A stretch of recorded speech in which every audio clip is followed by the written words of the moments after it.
કે ગોપ માસમાં ગોપીજનોએ કાત્યાયની દેવી બનાવે, શેમાંથી બનાવ્યા? યમુનાજીની રજમાંથી. એ પ્રકારે તો યમુનાજી જ છે, અને યમુનાજીની કૃપાથી જ એમનો મનોરથ સિદ્ધ થયો છે. અને એટલા માટે જ્યારે પણ યમુનાજીનું આપણે આરાધન કરીએ છીએ, એમની રજનું આરાધન કરીએ છીએ, ત્યારે જેટલા પણ ભક્તિમાં પ્રતિબંધો આવે છે એ બધા નિવૃત્ત થઈ જાય છે. પુરારી પદ પંકજ સ્વરદ અમંદ રેણુત કટામ તટસ્થ નવકાનન પ્રકટ મોદ પુષ્પાંગના. તટસ્થ શ્રી યમુનાજીના તટ ઉપર નવકાનન નવીન વનો વૃક્ષો ઉગેલા છે, તટસ્થ નવકાનન. અને ત્યાં જ્યારે પુષ્પો ખરે ત્યારે એમ લાગે જાણે યમુનાજીનું પૂજન કરી રહ્યા છે. સુરાસુર સુપૂજિત સ્મરપિતુ શ્રીયમ બિભ્રતિ. સુર અને અસુર બંને દ્વારા પૂજિત યમુનાજી છે. ઠાકોરજીને સુર પૂજે, અસુરો ન પૂજે, પણ યમુનાજીનું તો મહાત્મ્ય એમનાથી અધિક છે. સુર અને અસુર બંને પૂજનાર. ટીકામાં આચાર્ય અર્થ કર્યો કે અહીંયા યમુનાજીમાં સુર અસુરને શું કરવું છે, એટલે ભાવ બતાવ્યો. સુર એટલે માન ભાવ વાળા ગોપીજનો, દૈન્ય ભાવ વાળા ગોપીજનો, અને અસુર એટલે માન ભાવ વાળા ગોપીજનો. બે પ્રકારના ગોપીજનો બ્રજમાં છે, એક દૈન્ય ભાવ વાળા સ્વકીયા ગોપીજનો, અને બીજા માન ભાવ વાળા પરકીયા ગોપીજનો. સુબોધનીજીના શબ્દો કહું, અન્ય પૂર્વા અનન્ય પૂર્વા, સ્વકીયા પરકીયા. સ્વકીયા એટલે સીધી સાદી ભાષામાં સમજાવું, સ્વકીયા એટલે જે પ્રભુને જ સર્વસ્વ માનીને રહ્યા હતા, અને પરકીયા એટલે જેમના અન્ય વિવાહ થયા હતા પણ પ્રભુમાં ભાવ હતો. આ સાદા શબ્દો. એમ દૈન્ય ભાવ વાળા પણ છે અને માન ભાવ વાળા ગોપીજનોના પણ મનોરથો શ્રી યમુનાજી દ્વારા જ પૂર્ણ થાય છે. અને એટલા માટે જે વિશેષ લીલાઓ છે એ પ્રભુ માન ભાવ વાળા ગોપીજનો સાથે. જો દાન માંગવા માટે આ સ્વકીયા ગોપીજનો પાસે જાય તો ગોપીજનો કે પ્રભુ બધું આપનું જ છે, લઈ જાઓ, તો પ્રભુને આનંદ ના આવે. પરકીયા ગોપીજનોનો માર્ગ રોકે ને કે દાન આપ, તો કે હે કહું તેરે બાબા કી ચેરી, આ તારા કોઈ બાપના ચેલા છીએ કે તને આપી દઈએ, જાજા નહીં મળે. અને પ્રભુ મટકી ઉઠાવીને ભાગે, મેરી ભરી મટકિયા લે. જ્યાં રસાકસી થાય ત્યાં રસ ઉત્પન્ન થાય. ખેલના માન, આ બધા વિભિન્ન પ્રકારની જે લીલાઓ છે એ માન ભાવ વાળા ગોપીજનો સાથે થાય. સુરા સુર સુપૂજિત. અને એટલા માટે જ્યારે જ્યારે પણ ઠાકોરજી માન ધારણ કરે અને ત્યારે શ્રી યમુનાજી સિદ્ધ કરી આપે. અને આપણે ત્યાં તો પ્રસંગ યમુનાજીના સ્વરૂપનો આવે છે કે યમુનાજી આ રીતે મુકુટ કાચનીના વસ્ત્ર ધારણ કરી ઊભા નથી, ચાલી રહ્યા છે. ચાલી રહ્યા છે, ચરણ એ રીતે ચાલ ચાલ છે. આ ક્યાં જઈ રહ્યા છે? તો પ્રસંગમાં બધા કહેતા આપણે જાણીએ છીએ કે નિત્ય લીલામાં એકવાર ઠાકોરજી અને સ્વામીજીએ માન લીલા કરવાનું નક્કી કર્યું. કારણ કે રાસ થતા પહેલા મેં કીધું દાન, માન, ખેલ, રાસ, આ બધા અંગો છે રાસના. રાસલીલાને અંતર્ગત આ બધી લીલાઓ છે. એટલે આપણે ત્યાં પહોળાવતા પેલા માનના પદો ગવાય. માન થયા પછી રાસ દૂર થાય, પછી રાસ થાય. અને એટલા માટે માન ધરવાની લીલા કરી. પહેલા માન ધર્યું સ્વામીજી, અને ઠાકોરજી તો ચતુર શિરોમણી છે, એવા ખેલ કર્યા, એવી લીલા કરી, તુરંત હસી પડ્યા સ્વામી. અને હવે વારો આવ્યો ઠાકોરજીનો, અને પીઠ દઈને એવા બિરાજ્યા, એવું ગાઢ માન ધર્યું. સ્વામીજી તો કોશિશ કરીને થાક્યા, કેમે કરીને પ્રભુ રીઝતા જ નથી. અને પ્રભુ રીઝે નહીં, માન દૂર થાય નહીં તો રાસ થાય કઈ રીતે? હવે તો પ્રભાત થવાનો સમય આવી જશે. જો પ્રભુનું માન દૂર નહીં થાય તો આજે મહારાસ નહીં થાય. લલિતાજીને બોલાવ્યા, વિશાખાજીને બોલાવ્યા, ચંદ્રાવલીજીને બોલાવ્યા, બધાએ પ્રયાસ કર્યા, પણ કોઈનાથી પ્રભુનું માન દૂર થતું નથી. છેલ્લે બધાએ કહ્યું કે અરે રાધાજુ, આપ યમુનાજીને વિનંતી કરી. અને યમુનાજીને વિનંતી કરી. યમુનાજીએ યુક્તિ કરી. રાસના શણગાર જેવા પ્રભુએ ધર્યા હતા ને, કે મુકુટ કાચીનો યમુનાજીનો શણગાર છે ને, એ ઠાકોરજીનો રાસનો શણગાર છે. મસ્તક પર છે ને મુકુટ કહેવાય, અને શ્રીઅંગમાં પહેર્યું છે ને એને કાચની કહેવાય.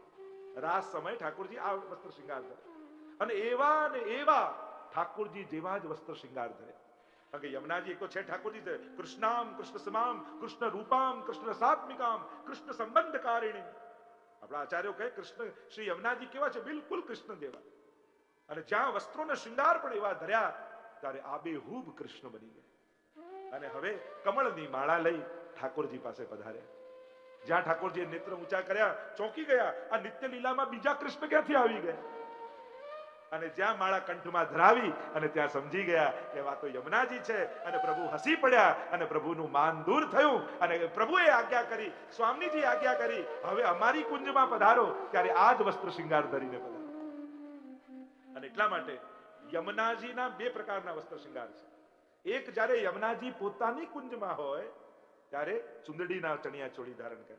આરતીમાં ગાઈએ છે ને, તો પહેર્યા ને લહેર્યા, સોળે શણગાર સજામાં આભરણમાં ઓપો છો. ઘણી વાર લોકો કથામાં ને કહેવાય આ બધું તૈયાર શું થવું ને આમ કેમ શણગાર શું? અરે ના, પુષ્ટિ માર્ગમાં તો તૈયાર થવું, શણગાર સજવા, પુષ્ટિ માર્ગ તો ઉત્સવનો માર્ગ છે. અહીંયા તો વ્રજભક્ત બનીને જવું. આત્માનમ ભૂષ્યા ચક્રુઃ, નંદ મહોત્સવ થયો ત્યારે પણ વ્રજભક્તોએ શણગાર કર્યા, પ્રભુ પાસે જાવ છો. અહીંયા વૈરાગ્ય નથી, અહીંયા તો ઉત્સવ છે, અહીંયા ઉદાસીનતા નથી. એટલે તમે જો ઘણી વાર લોકો પ્રશ્ન કરે કે આ હિન્દુ ધર્મના મંદિરોમાં આટલા ધક્કા મૂકી, આ બધું બીજા ધર્મોના મંદિરોમાં ક્યાંય ધક્કા મૂકી નથી થતું.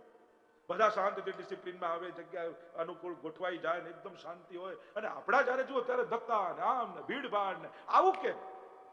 એનું મૂળ કારણ એ છે, અન્ય ધર્મોમાં લોકો ધર્મ સ્થાને જાય છે તો ભગવાનની માફી માંગવા જાય છે, શોક વ્યક્ત કરવા જાય છે, કારણ કે એમણે સૂલીએ લટકાડ્યા, ક્ષમા માંગવા જાય છે.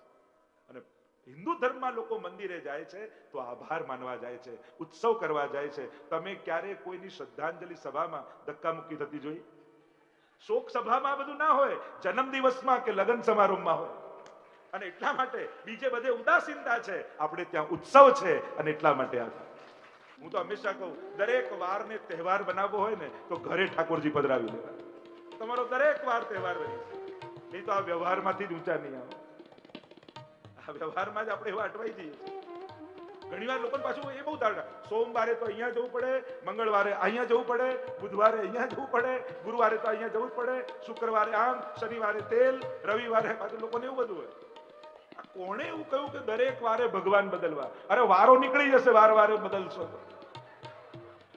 યહ નિત નેમ યશોદાજુ મેરે તિહારે હી લાલ લડાવન. અમારે તો બારે માસ પ્રતિપલ એ યશોદા તારા લાલનને લાલ લડાવવું, એ જ અમારું તો લક્ષ્ય છે. આ દરેક વારે ક્યાંથી ભગવાન બદલાય? શ્રદ્ધા બદલાય.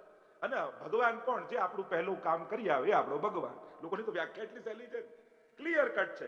જેના થકી આપણું કામ થઈ જાય ભગવાન. તમારે કામ વાળો જોઈએ છે કે ભગવાન જોઈએ છે? નક્કી કરી કહો છો. તમે માલિક છો, સ્વામી છો, અને જ્યારે જ્યારે જાઓ ત્યારે બે ચાર કામ બતાવી ના, તો કામ કરવા જોઈએ કે કરાવવા જોઈએ? શું કરવું જોઈએ? તમે જ બોલો છો, એ ધ્યાન રાખજો. આ પણ ક્યારે કરશો? માલિક ઘરે હશે તો આજ્ઞા કરશે ને. જેના ઘરમાં ધણી જ નથી એને શું આજ્ઞા છે? લોકો કે ઠાકોરજી પધરે તો ડર લાગે. અરે બચાવનારો નથી ત્યાં સુધી જ ડરવાનું. બચાવનારાને ઘરમાં પધરાવી લીધો, હવે તો નિર્ભય થઈ જવાનું. ડરવાનું તો એને જેના ઘરે પ્રભુ ન હોય. કેમ કે તમને બચાવનારું કોણ? હવે પ્રભુ છે, હવે નિશ્ચિંતા. કારણ મારો રક્ષક, મારો નાથ, મારો સ્વામી મારા ઘરે બિરાજે. ગમે તેવા સંકટો આવી જાય, મારો પ્રભુ પ્રતિપલ મારી રક્ષા કરે.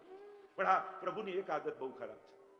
બધાની મદદ કરે પણ કોઈને ખબર ન પડવા દે કે મેં તારી મદદ કરી. અને આ આદતને કારણે આપણને એમ લાગે કે ઠાકોરજી શું કર્યું, પ્રભુ ક્યાંથી આવે? અરે એ સુદામાને આપે કુબેરનો વૈભવ, પણ સુદામાને કહે નહીં કે મેં તને આપ્યું છે. આ તો પ્રભુની ઉદારતા છે. આ તો આપણે સમજવાનું કરનારો ઠાકોરજી છે. તો જે ચર્ચા આપણે મૂળ વાત પર આવીએ. સુરાસુર સુપૂજિત સ્મર પિતુઃ શ્રિયમ બિભ્રતિમ. કેવી શોભા યમુનાજીની છે? સ્મર પિતુઃ શ્રિયમ બિભ્રતિમ. સ્મર એટલે કામદેવ, પિતુઃ એટલે એના પિતા.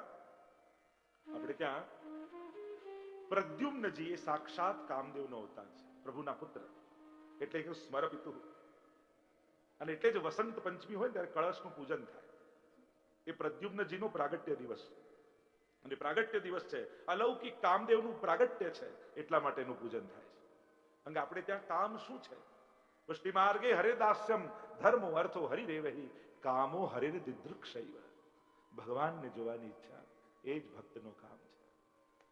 અને એટલા માટે સ્મર પિતુઃ, કામદેવના પિતા શ્રી કૃષ્ણ શ્રીયમ બિભ્રતિમ, એની શોભાને ધારણ કરવા વાળા, એટલે કે સાક્ષાત ઠાકોરજી સ્વરૂપ શ્રી યમુનાજી છે. એટલે જો મૂળ વાત હું કરતો હતો, મુકુટ કાચનીનો શણગાર એ યમુનાજી ધારણ કર્યો. પોતાના કુંજમાં હોય ત્યારે ચુંદડી એ ચટકાળ્યામાં ચુંદડીના ચણિયા ચોળી ધારણ કરે છે. અને એટલા માટે ખટરીતુની વાર્તામાં ચતુર્બુદ્ધદાસજીને દ્વાદશ નિકુંજના દર્શન કરાવ્યા. એમાં જ્યારે યુગલ સ્વરૂપ યમુનાજીની કુંજમાં પધાર્યું ત્યારે એમની કુંજ કેવી છે? હેત કરી દેત શ્રી યમને વાસ કુંજે. કેવી કુંજ છે? તો કે બે પ્રકાર, એક ચુંદડી અને બીજી સોના ઉપર મીનાકારી કરેલી. અને એમાં શ્રી યમુનાજી યુગલ સ્વરૂપને કુંવારાનો ભોગ ધરે છે. એવું દ્વાદશ નિકુંજની વાર્તામાં છે. તો મુકુટ કાચનીના અનેક પ્રસંગો છે. તો પહેલો પ્રસંગ તો આ મુકુટ કાચની ઠાકોરજીની શોભાને ધારણ કરી અને પ્રભુ જેવા બન્યા, માન દૂર કર્યું. એક પ્રસંગ એવો આવે છે કે ઠાકોરજીએ વેણુનાદ કરીને સર્વ ગોપીજનોને રાસ માટે બોલાવ્યા અને રાસ માટે અનંત ગોપીજનો આવ્યા. નેત્રો ખુલ્યા, જોયા તો ગોપીજનો ઠાડા છે. પ્રભુએ કહ્યું ચલો મહારાસ કરીએ. ત્યારે ગોપીજનો કહેવા લાગ્યા કે પ્રભુ, રાસ ત્યારે થાય જ્યારે આપના આ ઐશ્વર્ય રૂપ વસ્ત્રો શણગાર એ સાક્ષાત આપના ઐશ્વર્ય છે, અને જ્યાં ઐશ્વર્ય હોય ત્યાં માધુર્ય પ્રગટ ન થાય. તો પ્રભુ પહેલા એમ કરો કે આપના ઐશ્વર્યને દૂર કરો તો માધુર્ય પ્રગટ થાય. પણ પ્રભુ કહે જો આ વસ્ત્ર શણગાર હું ભૂતલ પર મૂકીશ તો ભૂતલના કણે કણમાં મારું ઐશ્વર્ય વ્યાપી જશે. આ સંભવ નથી. રસ્તો એ છે કે તમારામાંથી કોઈ એક મારા વસ્ત્ર શણગારને ધારણ કરી રાખે, પણ એને રાસ કરવા નહીં મળે. પણ એ જો ધારણ કરે તો પછી રાસ સંભવ છે. કોઈ ગોપીજન તૈયાર ન થયા કે અરે પ્રભુ રાસ ખેલવા આવ્યા ને એનો જ લાભ ન મળે તો શું કામ. અને એટલામાં બધા જ મંડળના પરિક્રમાથી શ્રી યમુનાજી બહાર આવ્યા અને કહ્યું લાવો પ્રભુ, આપના આ ઐશ્વર્યને હું ધારણ કરી રાખું. મને ભલે લાભ ન મળે પણ એને કારણે વ્રજભક્તોને લાભ મળતો હોય તો હું એ ધારણ કરવા તૈયાર છું. જો આ યમુનાજીની વૃત્તિ છે અને આ જ વૈષ્ણવી વૃત્તિ છે. આપણને મળે કે ન મળે પણ આપણા થકી બીજાને લાભ મળે. આપણા માટે પ્રસાદ રહે ન રહે, પણ ચતુરાઈ શું છે, જ્યારે એમ લાગે કે ખૂટે એવું છે ત્યારે ખાલી થાળી લઈને નીકળી જાઓ અને બીજાને લાભ આપો તો સાચા અર્થમાં પ્રસાદ લીધો કહેવાય. દર્શનનો હોલ ભરેલો હોય, આપણને લાગે કે હું જઈશ તો ભરાઈ જશે, ધીમે રહીને પાછળ સરકી કોઈ વડીલ માજીને આગળ કરી દો તો એ દિવસે એ માજીની આંખમાં ઠાકોરજી તમને જોશે. સાચા અર્થમાં એ દર્શન છે. લાભ આપવામાં વૈષ્ણવતા છે, લેવામાં નહીં. વૈષ્ણવતાના ગણિત સમજમાં આવી જશે ને એ દિવસે સાચા અર્થમાં વૈષ્ણવતાને પામી જશે. કરી લઉં, ધરી લઉં, ભરી લઉં, આ વૈષ્ણવતા નથી. એમ લાગે કે મહાપ્રભુજીને શ્રમ પડે એમ છે, છેલ્લે ઉભા રહીને હાથ લગાવીએ ને તોય આપણી ઝારીજી મહાપ્રભુજી અંગીકાર કરે. પણ 5 ને ધક્કા મારીને આગળ જઈને જલ ભરવામાં ક્યાં મહાપ્રભુજીને આનંદ થવાનો? વિચાર તો કરો. જ્યાં તત્સુખનો ભાવ નથી ત્યાં સેવા છે જ ક્યાં? અને એટલા માટે આ મર્યાદા માર્ગ નથી કે હું કર્યું ને હું ધરી લઉં, હું ભરી લઉં. અરે ના ના, આપણા થકી કોઈ યાત્રા કરી આવે ને તો યાત્રાનું ફળ આપણને મળી જાય. આ તો વૈષ્ણવતા છે. વૈષ્ણવતાના ગણિતો જ જુદા છે. અને એટલા માટે અહીંયા યમુનાજી એ વસ્ત્ર શૃંગાર ધારણ કર્યા મુકુટ કાચનીના અને ઠાકોરજીને મહારાસ ખેલવાનો અવસર આવે. એક આ ત્રીજો એક પ્રસંગ એમ આવે છે. ઘણા ઘણા પ્રસંગો આ મુકુટ કાચનીને લગતા આપણે ત્યાં ભાવાત્મક પ્રસંગો છે. પ્રભુને લેવા માટે અક્રૂરજી આવ્યા. અક્રૂરજી આવ્યા અને આખું વ્રજ જાણે પ્રલાપ કરવા લાગ્યા. રડતી આંખે યશોદાજી વિદાય કરે છે ઠાકોરજીને. દરેક ગોપીઓની આંખમાં આંસુ છે. પ્રભુ જઈ ગયા. રથ પર સવાર થયા પ્રભુ. અક્રૂરજી રથની લગામ ખેંચે છે. ગડગડ ગડગડ ગડગડ કરતો રથ આગળ વધ્યો છે. અને જ્યાં રથ આગળ વધ્યો ને થોડા આગળ ગયા જોઈએ તો એક કુંજમાં સ્વામીજી અશ્રુપાત કરી રહ્યા છે. શ્રી રાધાજી અશ્રુપાત કરી રહ્યા. પ્રભુએ અક્રૂરજીને કહ્યું કે થોડી વાર રથ ઉભો રાખો. રથ ઉભો રાખ્યો અને પ્રભુ નીચે ઉતર્યા. રાધાજીના ખભા ઉપર હાથ મૂક્યો ને રાધાજી તો પોક મૂકીને રડવા લાગ્યા. પ્રભુ આપના વગર કેમ રહીશું? પ્રભુ કહે કે બીજા રડે તો સમજાય, આપની આંખમાં શું? કૃષ્ણ અને રાધા આ કોઈ બે જુદા છે? હું ને આપ કોઈ જુદા છીએ? રાધાજી કહે હું પણ જાણું છું, પણ આંખીને એસી ટેવ પડી.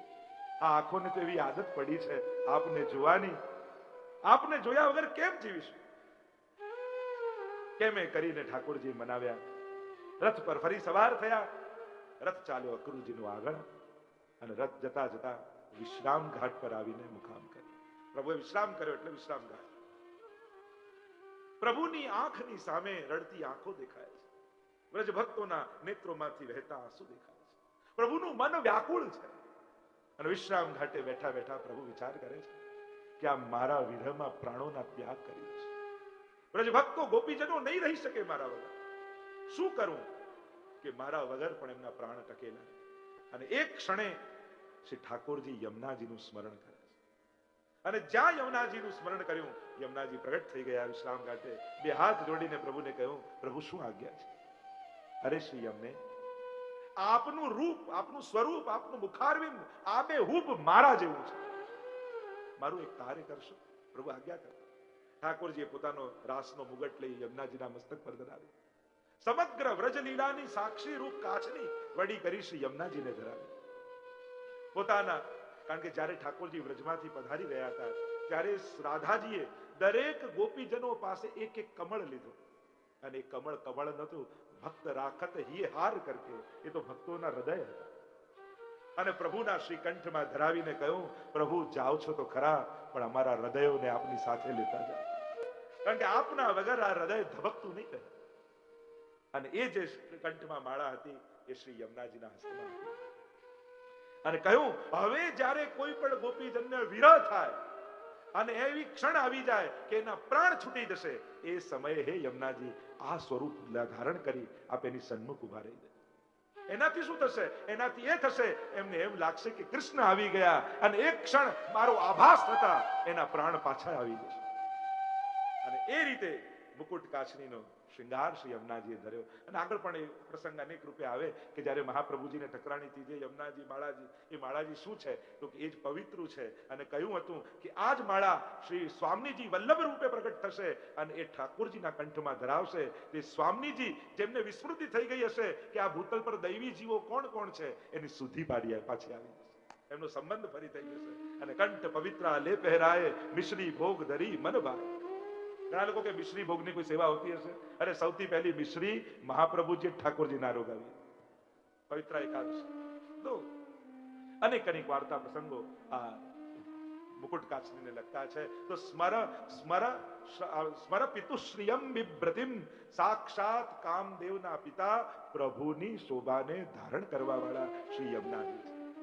એ શોભા એ શ્રીને ધારણ કરવા વાળા. કારણ કે જ્યારે ઠાકોરજી ને લઈ વસુદેવજી નીકળ્યા ગોકુલ જવા માટે, અને ગોકુલ જવા માટે નીકળ્યા ત્યારે ટોપલામાં સુકમાં પ્રભુ બિરાજે છે, અને યમુનાજી ત્યાં પધાર્યા ચરણ સ્પર્શ કરવા માટે. અને ત્યારે પ્રશ્ન કર્યો કે પ્રભુ આપ ક્યાં પધારી રહ્યા છો, ખબર છે ને? તો કે હા, ગોકુલમાં. ત્યાં કોણ છે? તો કે ગોપીજન. તો પ્રભુ ત્યાં આપને ઐશ્વર્યની જરૂર છે કે માધુર્યની?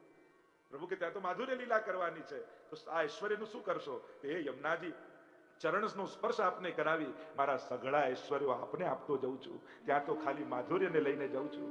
પાછો વળીશ ત્યારે આપની પાસે પાછા ઐશ્વર્ય ધારણ કરી અને અવતાર કાર્ય કરીશ. અને એટલા માટે એમ કહેવાય છે, જ્યારે ચરણોનો સ્પર્શ યમુનાજીને કરાવ્યો ત્યારે પ્રભુએ પોતાનું ઐશ્વર્ય એમાં પધરાવ્યું અને માધુર્ય લઈને પધારે. યમુનાજીના સ્વરૂપ માટે અનેક પ્રકારની ચર્ચાઓ આપણે. યમુનાજી કોણ છે, શું સ્વરૂપ છે એમનું? તો કહ્યું, પ્રભુએ જ્યારે રાસ કર્યો મસ્તકમાં શ્રમજલ પ્રગટ થયું, અને પ્રભુમાં તો રસ સિવાય બીજું કઈ છે જ નહીં. રસો વૈસહ છે, પ્રાકૃત દેહ તો છે નહીં. તો એ રસ પ્રગટ થયો મસ્તક પર, આંખના કાજળ સુધી આવ્યો, નયનામૃત ભળ્યું, આગળ ગયું, પાનની પીક હતી, અધરામૃત ભળ્યું, આગળ ગયું, અને ચરણામૃત ભળીને જે વહ્યું એ જ યમુનાજીનું સ્વરૂપ છે. પ્રભુના સમગ્ર અમૃત જેમાં બિરાજે છે, સુરત શ્રમ બિંદુસી સિંધુસી વહી ચલી. આગળ બીજા શ્લોકમાં શ્રી મહાપ્રભુજી યમુનાજીના દિવ્ય સ્વરૂપને સમજાવતા, કલિંદ ગિરી મસ્તકે પતદ મંદ પૂરોજ્વલા. કલિંદ પર્વત એના મસ્તક પરથી પતદ મંદ, કલિંદ ગિરી મસ્તકે પતદ અમંદ પૂરોજ્વલા છે, શ્યામ પણ ઉજ્જવલ લાગે છે. એટલે આમ નામ કાલિંદી પણ એટલા માટે છે, કલિંદ પર્વત પરથી પ્રગટ થાય છે. અને આમ વિલાસ ગમનોલ્લસત પ્રકટ ગંડ શૈલોન્નતા, વિલાસ પૂર્વક ગતિ કરતા, સઘોષ ગતિ દંતુરા, અવાજ કરીને ગતિ કર દંતુરા, સમધિરૂઢ દોલોત્તમા. અને એક શિલા પરથી બીજી શિલા, બીજી શિલાથી ત્રીજી શિલા, માનો એમ લાગે સમધિરૂઢ દોલોત્તમા, માનો ઉત્તમ ઝૂલા ઉપર બિરાજી અને યમુનાજી ઝૂલો ન ઝૂલતા. દોલોત્તમાના બે અર્થ કર્યા. એક કર્યો ઝૂલો, એટલે જ આપણે હોલી પછી કયો દિવસ આવે? દોલ ઉત્સવ. એ દોલ એટલે સંસ્કૃતમાં શબ્દ છે ઝૂલો, ડોલોત્સવ છે. અને આમ ડોલ જો આપણે ત્યાં ખરેખર તો તમે બધા બોલો છો ને દંડવત પ્રણામ, એ બી ખોટું. દંડ એટલે તો શિક્ષા થાય, તો દંડ કર્યો છે. સાચું ઉચ્ચારણ તો દંડવત પ્રણામ થાય, ડ પ્રયુક્ત થાય. જોવા જાવ દ પણ ખોટો શબ્દ છે, કારણ કે દંડ એટલે તો શિક્ષા, દંડ કર્યો છે. દંડ એટલે લાકડી થાય, લાકડીની જેમ પ્રણામ કરો. આપણે સીધા સુઈ જઈએ ને એને દંડવત પ્રણામ કહેવાય. સાચો શબ્દ એ છે. હવે તો સુધારી લઈશું આપણે બધા, તમે તો બધા જાણકાર છો બધા. વિલાસ મનોલ્લસત પ્રકટ ગંડ શૈલોન્નતા, સઘોષ ગતિ દંતુરા, અવાજ કરતા ગતિ કરતા, સમધિરૂઢ દોલોત્તમા, ઉત્તમ ઝૂલા ઉપર. અથવા બીજો એક અર્થ કર્યો, ડોલી ઉપર બેસી માનો નવ દુલ્હની આઈ ગવને. 41 પર આપણે યમનાષ્ટકને 41 પદ સાથે જો અનુસંધાન લઈએ તો બધાના એક એક અર્થ એમાં 41 પદમાં પ્રગટ છે. માનો નવ દુલ્હની આવી ડોલીમાં બેસી અને કન્યાનું આણું થતું હોય, ગોનું થતું હોય અને પતિને ત્યાં જતી હોય અને એના મનમાં જે ઉત્કંઠા અને ઉત્સાહ હોય એવો ઉત્સાહ શ્રી યમુનાજીમાં દેખાય છે. અને એટલા માટે જ્યારે કલિંદ પર્વત પરથી આવે ત્યારે તો ભાગતા દોડતા કૂદતા ઉતાવળે, પણ વ્રજમાં આવે ને પછી શાંત થઈ જાય. અને પ્રભુને મળવાની ઉતાવળ શ્રી યમુનાજીને છે, પણ જ્યાં વ્રજમાં આવ્યા, પતિના ઘરે આવ્યા એટલે ત્યાં શાંત થઈને ભાઈ. અને એટલા માટે યમુનાજીના આ ત્રણેય સ્વરૂપ કલિંદગીરી મસ્તકે પતદ મંદ પૂરો જ્વલા, એ કલિંદ પર્વત પરથી યમુનાજીનો જલ પ્રવાહ આવે. જલ પ્રવાહ એ ભૌતિક સ્વરૂપ છે, પણ જ્યાં જ્યાં તીર્થોમાં મથુરા એ વિશુદ્ધ મથુરા તટે તીર્થ છે અને ત્યાં જ્યારે જીવ સ્નાન આદિ કરે સર્વ પાપમાંથી મુક્ત થાય, એ આધ્યાત્મિક સ્વરૂપ. પણ ગોકુલમાં આવે એ આધિ દૈવિક સ્વરૂપ. અને એટલા માટે યમુનાજીના પાન ક્યાંથી કરાય એનો વિવેક છે. જેવા ઘાટે કરો એવું ફળ મળે. દરેક પ્રવાહ આચાર્યોએ બતાવ્યો. ક્યાં એમનો ભૌતિક પ્રવાહ છે, દિલ્હીમાં યમુનાજી છે, પણ દિલ્હીમાં યમુનાજીનો આધિ ભૌતિક પ્રવાહ છે. યમનોત્રીમાં શ્રી યમુનાજીનો આધ્યાત્મિક પ્રવાહ છે, પણ બ્રજમાં શ્રી યમુનાજીનો આધિ દૈવિક પ્રવાહ છે. જે સ્વરૂપનો આશ્રય કરો એવું ફલ પ્રાપ્ત થાય. અને એટલા માટે જ્યાં જે રીતે આશ્રય કરે, ફલ ફલિત હોય ફલરૂપ જાણે. એટલે તો કહ્યું ફલરૂપ ફલિત થાય ક્યારે, ફલરૂપ જાણો. અને ક્યાંથી ફલિત થાય એનો વિવેક આપણને આચાર્યોએ બતાવ્યો છે. કારણ કે એ જ યમુનાજી હોય, પણ એ જ યમુનાજી જેમ તમારું યમુના કિનારે ઘર હોય અને એકદમ પૂર આવે યમુનાજીમાં, તમારું ઘર ડૂબવા લાગે અને તમારા ઘરમાં યમુનાજીનું જલ ઘૂસી જાય, ત્યારે તમને ધોળ યાદ આવે. આજે યમુનાજી પધાર્યા મારે ઘેરે, આજ આનંદ મેળે. આવું યાદ આવે ધોળ? અરે કાઢો કાઢો કાઢો, કે તમે ગરબા કરવા લાગો ઘરના બધા ભેગા મળે. કેમ? કારણ કે ત્યાં પધારે એ સમય ભૌતિક થઈ જાય છે, અને જ્યાં ભૌતિકતા છે પછી એનો ભૌતિક જેવો જ વ્યવહાર. તો આ સ્વરૂપના સમજાવવા માટે, પણ ભૌતિક, આધ્યાત્મિક અને આધિ દૈવિક આ ત્રણેયની સજાગતા. અને એટલા માટે આપણે કહીએ છીએ સ્નાન નહીં પણ યમુના. કારણ આપણે યમુનાજીમાં આધિ દૈવિક બુદ્ધિ રાખીએ છીએ એટલા માટે. બાકી યમુના સ્નાનમાં કોઈ પાપ નથી.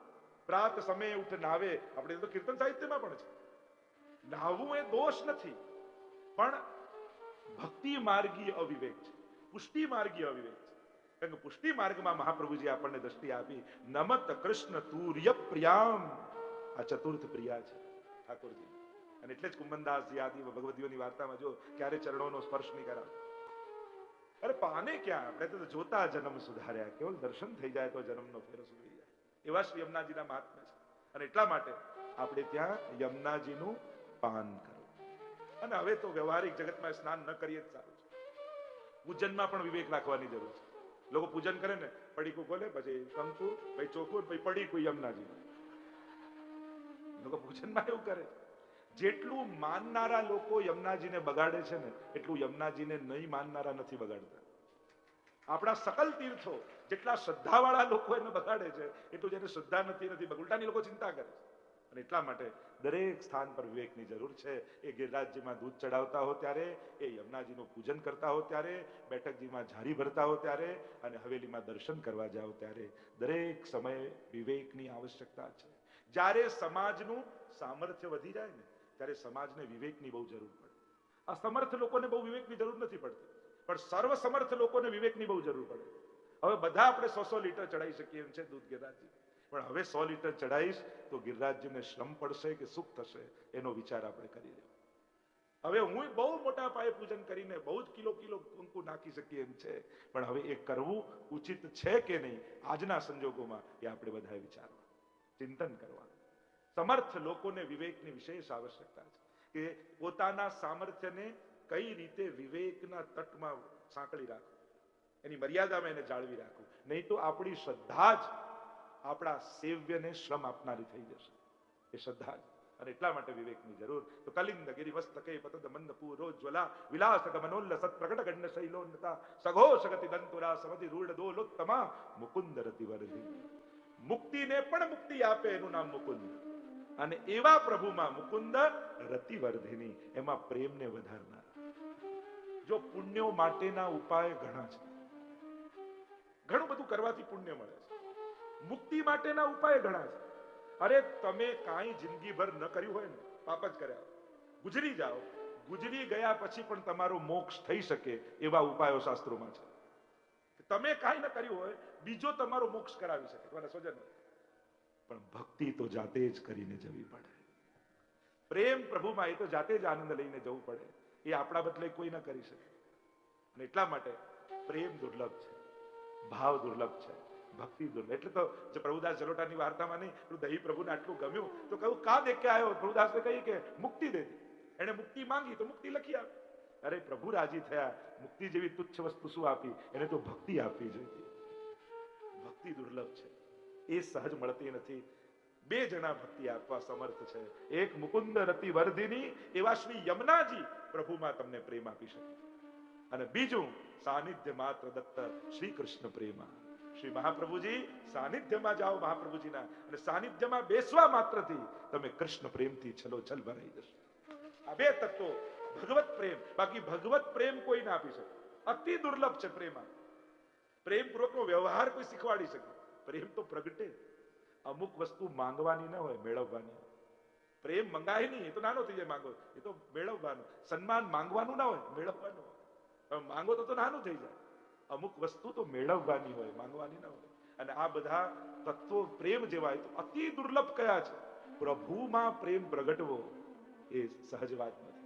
એ તો શ્રી યમુનાજીનું સ્મરણ અને શ્રી વલ્લભનું સાનિધ્ય, આ બે દ્વારા સિદ્ધ થાય. મુકુંદ રતિવર્ધની જયતિ પદ્મ બંધો સુતા. જય તમારો હો, જયતિ. એટલે તો વૈષ્ણવ મળે તો એકબીજાને જય શ્રી કૃષ્ણ કરે. અને એક વસ્તુ યાદ રાખ, જ્યારે પણ હવેલીમાં દર્શન કરવા જતા હો, એક નિયમ રાખો, જેટલા લોકો મળે એને જય શ્રી કૃષ્ણ કરતા કરતા જવા. જો દર્શનમાં કેવો આનંદ આવે છે. પ્રત્યેક જય શ્રી કૃષ્ણ સાથે તમારા લાખો દોષો નિર્મૂલ થઈ જાય છે. ત્યાં પ્રભુ સુધી પહોંચશો ત્યાં સુધી તો નિર્દોષ થઈ ગયા છો.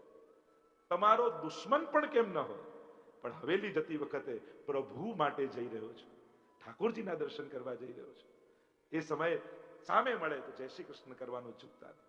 જીવન જતા જતા 108 વાર તમારી માળા થઈ જશે પ્રભુના નામ. અને એ રીતે જશો એ દિવસે દર્શન. કાલે પ્રયોગ કરી જોજો. આપણે તો ક્યાં, આપણે તો સીધો પ્રયોગ કરવાનો.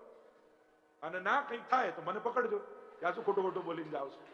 અહીંયા અમદાવાદ તો દૂર છે નહીં, તમે તો આવતા જતા જાઓ છો. આ બધા અનુભવો કરવાના જાતે, પોતાના ઉપર પ્રયોગ કરવાનો. આ બધું કહેવાયું છે કે આ કરવાથી આમ થાય, આ કરવાથી. તું ક્યારેક પ્રયોગ તો કર, થાય છે કે નહીં. મહાપ્રભુજીની વાણી પર વિશ્વાસ હશે, ચોક્કસ અનુભવ થશે. જયતિ પદ્મ બંધો. યમુનાજીના સ્વરૂપને સમજાવતા શું કહ્યું? પદ્મ એટલે કમળ, બંધો, કમળનો બંધુ કોણ? તો કે સૂર્ય.